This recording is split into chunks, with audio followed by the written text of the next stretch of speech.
Hey everybody, welcome to week 2. We're talking about different types of advertising forms and promotional activities. So things you got to know for this week. Number one, publicity can work for you or against you. One of the negatives of using publicity is you don't really have control over it. So if there's a negative article written about your brand, or if people slam you on social media, there's not a whole lot you can do about it other than to create a response. But that messaging is already out there.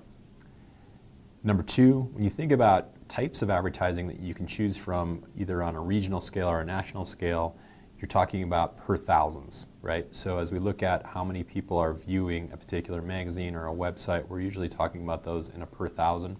And that's a standard advertising term that you'll see as you go out and look at different types of marketing products available to you. Number three, if I'm a manufacturer trying to break into a new territory, I'm looking at geographic segmentation.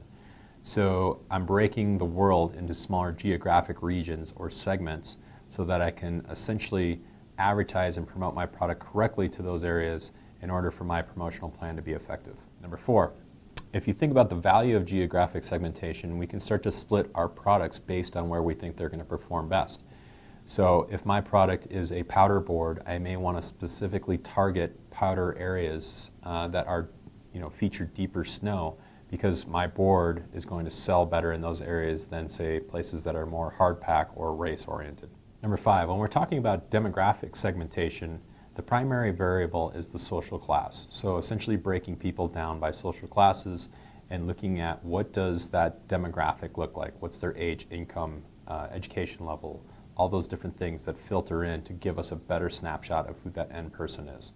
Number six, so dividing people into demographics basically says that we're going to break them down by age, sex, family size, income, education level, anything we want to know about that person so that we can create an image or essentially a mental set of what does this end consumer consist of and what are their likes and dislikes. Number seven, as we start to break them into what we call psychographic segmentation, we start to look at lifestyles and personality differences. So breaking people apart in terms of, say, the snowboard industry, would include people that maybe have more of a skate influence versus more of a surf influence. They're going to have different psychographic segmentation data points because their background is different. Number eight, when we're thinking about promotional efforts, it's important to remember that about 80% of a firm's income comes from about 20% of the consumers.